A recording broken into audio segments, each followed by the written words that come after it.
दोस्तों आज जिस नगरी के बारे में हम आपको बताने वाले हैं उसे उत्तर प्रदेश की सबसे प्राचीन जगहों में से एक माना जाता है। कहा जाता है कि इस जगह का इतिहास करीब 3000 साल पुराना है। जितने मंदिर यहाँ हैं उतने आपको बड़े देशों को मिलाकर भी देखने को नहीं मिलेंगे। यहाँ एक ऐसा पर्वत है जिसका आकार हर साल छोटा होता जाता है। दुनिया का सबसे बड़ा होली का त्योहार इसी नगरी में मनाया जाता है। साथ ही यहाँ के लोगों की जुबान पर हमेशा राधा राधा का नाम रहता है और भगवान श्री कृष्ण का जन्म यहीं पर हुआ था भाई, और उन्होंने अपनी सभी रास लीलाएं इसी जगह पर ही रचाई थी। अब तो दोस्तों आप समझ गए होंगे कि हम किस नगरी की बात कर रहे हैं। जी हाँ दोस्तों, हम बात कर रहे हैं उत्तर प्रदेश के धार्मिक स्थल मथुरा की। वो मथुरा जिसे कृष्ण की जन्मभूमि कहा जाता है। तो देर किस बात की अपना सीट बेल्ट बांध लीजिए अच्छे से और निकलते हैं मथुरा की एक शानदार सफर पर। मथुरा को उत्तर प्रदेश के सबसे खास और प्राचीन जगहों में से एक माना जाता है। भगवान श्री कृष्ण का जन्म इसी जगह पर हुआ, जिसकी वजह से मथुरा हिंदुओं की आस्था का प्रतीक है और भारत के सबसे खास तीर्थ स्थलों में से एक। यहाँ का इतिहास बहुत ही पुराना है। यहाँ तक कि महाग्रंथ रामायण में भी मथुरा का जिक्र मिलता है।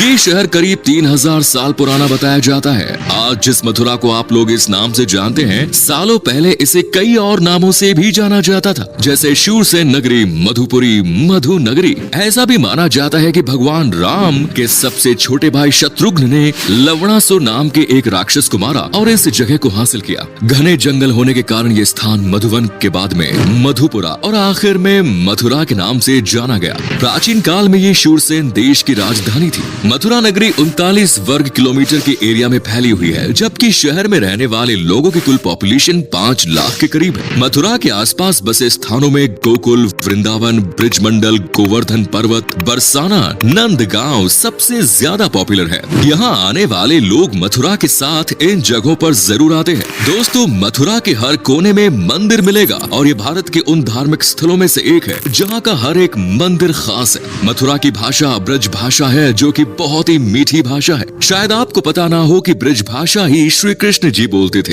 दोस्तों पूरे उत्तर प्रदेश में आपको मथुरा के लोग सबसे अलग लगेंगे। इन लोगों की जुबान पर बस हरे कृष्णा रहता है। ये लोग आपको 24 घंटे भगवान कृष्ण की भक्ति में डूबे मिलेंगे। जब आप मथुरा के लोगों से पहली बार मिलेंगे तो ये लोग आपको हाय या हेलो कहकर नहीं, बल्कि राधे राधे कहकर आप लोगों का शहर में वेलकम करेंगे। कितना भी मुश्किल समय क्यों न हो, मथुरा के लोगों के चेहरे पर एक अलग ही तरह की हंसी होती है। ठीक वैसे ही जैसे आप लोगों को फिल्मी और टीवी सीरियल्स में भगवान कृष्ण के चेहरे पे दिखाई देती है। यहाँ के लोग अपनी हर परेशानी को राधा कृष्ण के ऊपर ही छोड़ देते हैं। इसके अलावा ये लोग आपको दूर से देखने में ही काफी मिलनसार भी दिखाई देंगे। मथुरा वासियों को लेकर एक खास बात ये भी है कि ये यहाँ के लोग किसी भी धर्म के लोगों से भेदभाव नहीं करते और हर किसी की मदद के लिए हमेशा तैयार रहते हैं। चलिए दोस्तों आप लोगों को सबसे पहले बताते हैं उस जगह के बारे में जिसका नाम हमेशा मथुरा के साथ ही लिया जाता है। इस जगह का नाम है वृंदावन, जो मथुरा जिले का ही एक हिस्सा है और दोनों के बीच की दूरी लगभग 15 किलोमीटर की है। कुछ लोग तो मथुरा से पहले वृंदावन का ही नाम लेते हैं। कृष्ण ने मथुरा में जन्म लिया और गोकुल में अपना बचपन बिताया। वो जब बड़े हुए तो उन्होंने अपनी रास लीला मथुरा से थोड़ी दूर वृंदावन में रचाई। दोस्तों मथुरा के वृंदावन और यहाँ की कई चीजें रहस्यों से जुड़ी है, जैसे कि यहाँ का रंग महल। इस मंदिर के अंदर हर रोज राधा कृष्ण के लिए पलंग लगाया जाता है। राधा जी का श्रृंगार सामान रखकर मंदिर के दरवाजे बंद कर दिए जाते हैं। जब सुबह दरवाजे खुलते हैं तो सारा सामान इधर उधर बिखरा हुआ मिलता है। ऐसा माना जाता है कि रात में राधा कृष्ण आकर इस सामान का उपयोग करते हैं। इसके अलावा दोस्तों यहाँ निधिवन नाम का एक मंदिर है और ऐसा कहा जाता है कि यहाँ ऐसे पेड़ हैं जो रात के समय भगवान कृष्ण के साथ गोपियां बनकर रास लीला करते हैं। यहाँ के आसपास के अधिकतर घरों में खिड़कियां नहीं है और जिनके घरों में है वो शाम की आरती के बाद खिड़कियां इस तरह से बंद कर देते हैं कि कोई मंदिर की दिशा में देखे नहीं, अन्यथा वो अंधा हो जाएगा। वृंदावन का बांके बिहारी मंदिर पूरे मथुरा का सबसे प्रसिद्ध मंदिर है। हर रोज यहाँ हजारों लोग बांके बिहारी जी के दर्शन के लिए आते हैं। मथुरा के वृंदावन में स्थित इस्कॉन मंदिर को श्री कृष्ण बलराम मंदिर के रूप में जाना जाता है। ये भारत में पहला इस्कॉन मंदिर है जिसे 1975 में बनाया गया। इसके अलावा मथुरा का गवर्नमेंट म्यूजियम यहाँ की एक और सबसे खास जगह है। मथुरा के सरकारी म्यूजियम की स्थापना 1874 में FS ग्रोव्स ने की थी। इस म्यूजियम में आपको हजारों सालों पुरानी मूर्तियां देखने को मिल जाएंगी। अगर आप हिस्ट्री में दिलचस्पी रखते हैं और आपको रिसर्च का काफी शौक है तो ये जगह आपके लिए ही बनी है। दोस्तों वैसे तो होली का त्योहार पूरे भारत में काफी धूमधाम से मनाया जाता है, लेकिन जब बात मथुरा की आती है तो फिर बाकी सब जगह की होली फीकी पड़ जाती है। मथुरा की होली इतनी खास है कि विदेशों से भी लोग खास तौर पर यहाँ की होली देखने आते हैं। जहाँ देश के दूसरे हिस्सों में रंगों से होली खेली जाती है, वहीं सिर्फ मथुरा एक ऐसी जगह है जहाँ रंगों के अलावा फूलों से भी होली खेलने का रिवाज है। यहाँ होली एक नहीं बल्कि पूरे 7 दिन खेली जाती है। मथुरा के बरसाना में लठमार होली खेली जाती है, जिसमें महिलाएं पुरुषों को डंडे से मारती है, वहीं पुरुष स्त्रियों के इस लठ के वार से बचने की कोशिश करते हैं। ये परंपरा तब से है जब श्री कृष्ण होली के समय बरसाने आए। अगर आप मथुरा जाने के बारे में सोच रहे हैं तो होली के समय मथुरा की यात्रा का प्लान बनाएं। हम गारंटी के साथ कह सकते हैं कि यहाँ की होली आपके लिए मेमोरेबल बन सकती है।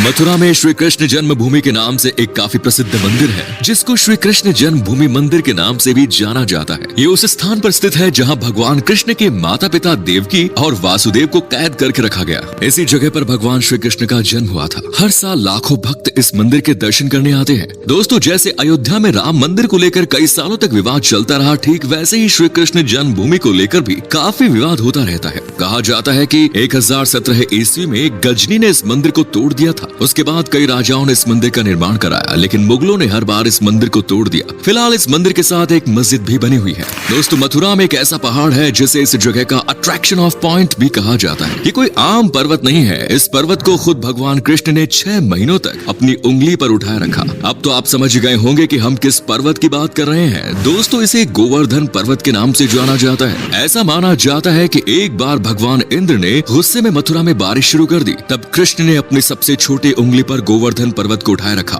और सभी ब्रजवासी उन पर्वत के नीचे सेफ रह सके थे। इसके बाद से ब्रजवासी हर साल गोवर्धन पूजा करने लगे और ये त्योहार पूरे देश में मनाया जाने लगा। इसके अलावा दोस्तों, कहा जाता है कि 5000 साल पहले ये पर्वत 30,000 मीटर ऊंचा था, लेकिन अब ये 30 मीटर ऊंचा ही रह गया। इसके पीछे पुलत्स्य ऋषि का शाप भी बताया जाता है। चलिए अब आपको बताते हैं कि मथुरा में क्या है खाने की सबसे फेमस चीज, जिसे खाने के बाद लोगों का रुकने का बिल्कुल मन नहीं करता। मथुरा का नाम सुनते ही पेड़ा का टेस्ट खुद ही हमारे दिमाग में आ जाता है, क्योंकि पेड़ा मथुरा में सबसे ज्यादा फेमस है। दूध, शक्कर और घी से बने पेड़े का स्वाद लाजवाब होता है। वहीं अगर बात करें स्ट्रीट फूड की, तो जलेबी और कचौड़ी मथुरा का सबसे पॉपुलर स्ट्रीट फूड है। ये एक ऐसा स्ट्रीट फूड है जिसे लोग सुबह के नाश्ते में खाना पसंद करते हैं। यहाँ आपको हर जगह ऐसी दुकानें मिल जाएंगी जहाँ पर कचौड़ी आसानी से मिलेगी। अगर आपका खाने से दिल भर जाए तो मथुरा की ठंडाई जरूर ट्राई कीजिएगा। इससे टेस्टी ठंडाई आपको पूरे वर्ल्ड में कहीं भी नहीं मिलेगी। मथुरा में माखन मिश्री भी काफी फेमस है। ऐसा माना जाता है कि माखन मिश्री श्री कृष्ण को सबसे ज्यादा पसंद थी। यही वजह है कि मंदिर में भक्तों को इसे प्रसाद के रूप में दिया जाता है। मथुरा जाने से पहले कुछ ऐसी चीजें हैं जिनका ध्यान रखना बहुत जरूरी है। मथुरा में ज्यादातर जगहों पर जाने के लिए किसी तरह का टिकट नहीं है और यहाँ लगभग सभी मंदिर और जगह आसपास ही है। आप आसानी से पैदल ही शहर में सफर कर सकते हैं और इसकी खूबसूरती का आनंद ले सकते हैं। इसीलिए अगर आपको ठगने की कोशिश करें तो उनकी बातों में बिल्कुल मत आइएगा। शहर में घूमने के लिए पैदल के अलावा ऑटो रिक्शा सबसे आसान तरीका है। यहाँ मौजूद ज्यादातर मंदिर दिन के समय 1 से 4 बजे तक बंद रहते हैं, तो अपनी यात्रा इसी हिसाब से तय करें। मथुरा के ज्यादातर मंदिरों के पास बंदरों की कई टोलियां भी आपको मिलेंगी। ऐसे में अपने सामान को खुद ही सेफ रखने की कोशिश करें। दोस्तों, मथुरा घूमने का सबसे अच्छा समय नवंबर से मार्च के बीच है, क्योंकि गर्मियों के मौसम में यहाँ काफी ज्यादा गर्मी रहती है। इसीलिए सर्दियों के मौसम में ही यहाँ आने की सलाह दी जाती है। वैसे मार्च का महीना मथुरा में घूमने का सबसे सही समय माना जाता है, क्योंकि इस दौरान पूरे मथुरा में होली के त्योहार का जश्न होता है। अगर आपको मथुरा जाना है तो ट्रेन का ऑप्शन आपके लिए सबसे बेस्ट है। मथुरा में 2 रेलवे स्टेशन है, पहला मथुरा जंक्शन और दूसरा कैंट। ये दोनों स्टेशन काफी नजदीक है। मथुरा दिल्ली से लगभग 150 किलोमीटर है। मथुरा जाने के लिए साधारण बसों के साथ साथ वॉल्वो बसें भी दिल्ली से रेगुलर चलती है। और अगर आप कार या अपनी पर्सनल व्हीकल से मथुरा जाना चाहते हैं तो आप दिल्ली से यमुना एक्सप्रेस वे होते हुए सफर एंजॉय करते हुए 2.5 से 3 घंटे में मथुरा पहुंच सकते हैं। अगर आप बाय एयर जाने का प्लान कर रहे हैं तो मथुरा से सबसे नजदीकी एयरपोर्ट आगरा डोमेस्टिक एयरपोर्ट है, जहां से आप टैक्सी करके मथुरा पहुंच सकते हैं। अगर मथुरा घूमने में आने वाले खर्चों की बात करें तो आपको 2 से 3 दिन का 7 से 10,000 रुपए खर्चा आ जाएगा। आप इतने पैसों में पूरे मथुरा को एक्सप्लोर कर सकते हैं। तो दोस्तों, ये था भगवान श्री कृष्ण का जन्म स्थल मथुरा, जो वाकई में एक अद्भुत जगह है। वैसे क्या आप कभी मथुरा गए हैं? और अगर गए हैं तो अपना एक्सपीरियंस हमारे साथ शेयर जरूर करें।